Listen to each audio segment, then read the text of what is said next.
Praise lord. ప్రభువైన యేసు నామములో అందరికీ వందనములు. ఈ దినం దేవుని వాక్యం నుంచి కీర్తనలు 12వ అధ్యాయము 6వ వచనం. యెహోవా మాటలు పవిత్రమైనవి, అవి మట్టి మూసలో 7 మార్లు కరిగి ఊదిన వెండి అంత పవిత్రములు.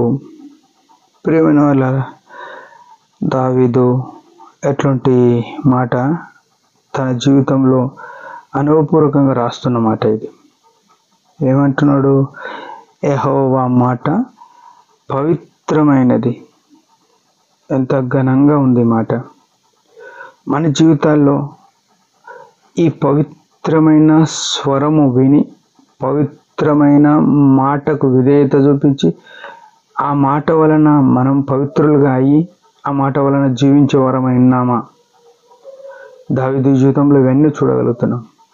ఆయన మాటకు ఎంత ప్రయారిటీ అంటే, తన జీవితంలో ఆయన మాట కంటే ఇంకేది విశిష్టమైనది లేదు అనే విషయం మనం ఎరిగిన వారమై ఉండాలి. ఆయన ఏమంటున్నాడు?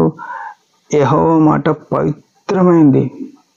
ఆ మాట ఎంత పవిత్రం అంటే దానికి వెలకట్టలేము ఆయన మాట.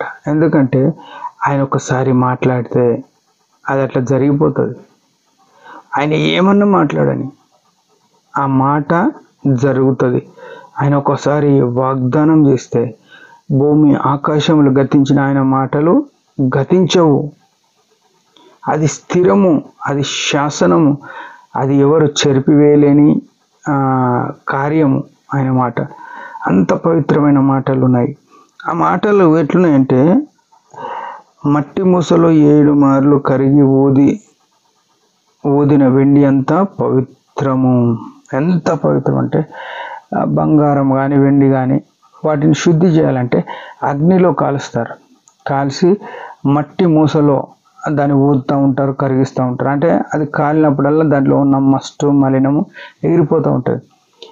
దేవుని యొక్క మాటలు, యేసుక్రీస్తు యొక్క వాక్కు అయిన యేసు ప్రభు ఎట్లంటే ఎంత పవిత్రమో మనం ఇక్కడ చూడగలుగుతున్నాం. యేసు ప్రభు, ఆ వాక్యమైన యేసు ప్రభు పవిత్రుడు, పరిశుద్ధుడు. ఎట్లంటే ఆయనను ఈ లోకానికి పంపబడిన తర్వాత పిలాతు ముందు విమర్శిస్తే ఆయన గురించి ఏమన్నా అంటే, ఇతని మీద ఎన్ని నేరములు మోపుతున్నారు, వీటిలో ఒక్కటి కూడా ఆయన మీద నిలబడట్లేదు. అబద్ధ సాక్ష్యాలు ఎన్నో ఉన్నాయి, ఆ సాక్ష్యాలు ఏవి కూడా నిలబడట్లేదు. అంటే ఎంత స్థిరంగా ఉన్నాడు ఆయన. ఆ వాక్యమైన యేసు ఎంత ఖచ్చితంగా, ఎంత నమ్మకంగా ఉన్నది అని గుర్తుపెట్టుకోవాలి. ఆయన పవిత్రము.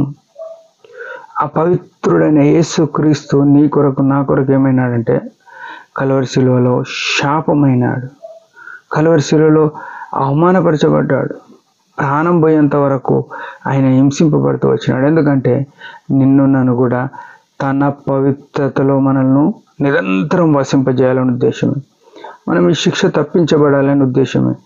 ఈ గొప్ప పవిత్రం కలిగిన యేసు ప్రభును, పవిత్రం కలిగిన ఈ వాక్యము ధ్యానించినప్పుడు మనకు పవిత్రత అనేది వస్తుంది, పరిశుద్ధత అనేది వస్తుంది, పాపం నుంచి తప్పించబడేది వస్తుంది.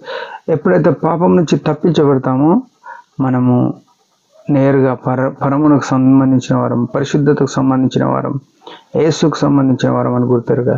మన జీవితాల్లో ఇవి ఉన్నాయా? ఆయన మాటలకు ప్రాధాన్యత ఉందా మన జీవితంలో?